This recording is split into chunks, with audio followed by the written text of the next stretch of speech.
understanding that behaviors are only the tip of the iceberg, and that below the surface is a child's entire internal world, just begging to be understood. Let's do something different. When I was in my clinical psychology PhD program at Columbia and working in the clinic, I did play therapy with kids. While I loved treating children, I quickly grew frustrated by the limited contact I had with parents, often wishing I was also working with the parents rather than working directly with the child and talking to the parent adjunctively. Simultaneously, I was also counseling adult clients, and I became fascinated by an undeniable connection. With the adults, it was so clear where, in childhood, things went awry, where a child's needs weren't met, or behaviors were a cry for help that was never answered. I realized that if I looked at what adults needed and never received, I could use that knowledge to inform my work with children and families. When I opened my private practice, I worked solely with adults for therapy or parent guidance. After I became a mother myself, I increased my parent guidance work, both in one-on-one consultations and in ongoing monthly parenting groups. Eventually, I enrolled in a training program for clinicians that proclaimed it offered an evidence-based and gold standard approach to discipline and troubling behavior in children.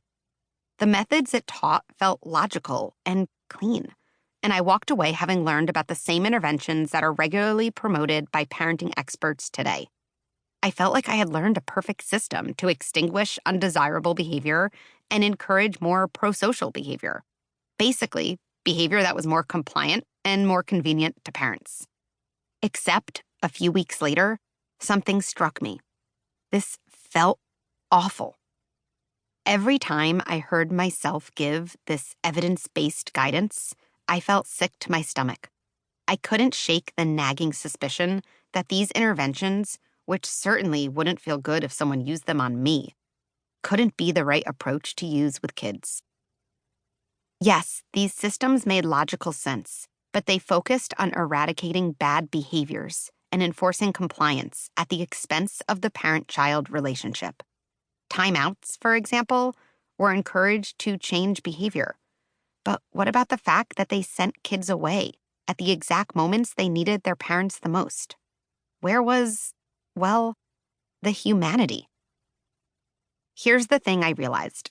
These evidence-based approaches were built on principles of behaviorism, a theory of learning that focuses on observable actions rather than non-observable mental states like feelings and thoughts and urges.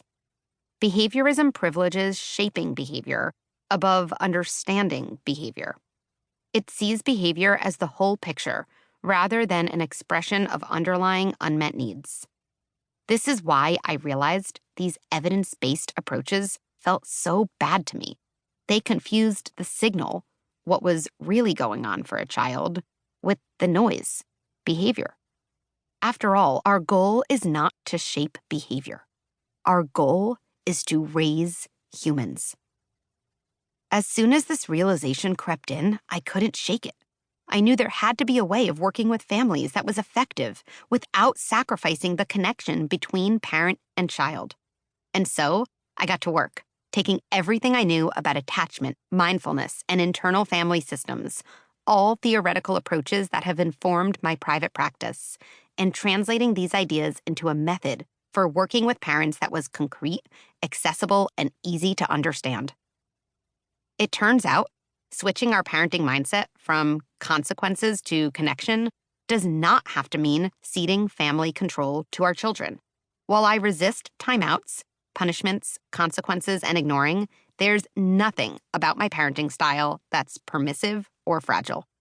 My approach promotes firm boundaries, parental authority, and sturdy leadership, all while maintaining positive relationships, trust, and respect. Deep thoughts, practical strategies, and how to use this book. In my work with patients, I often say that two things are true.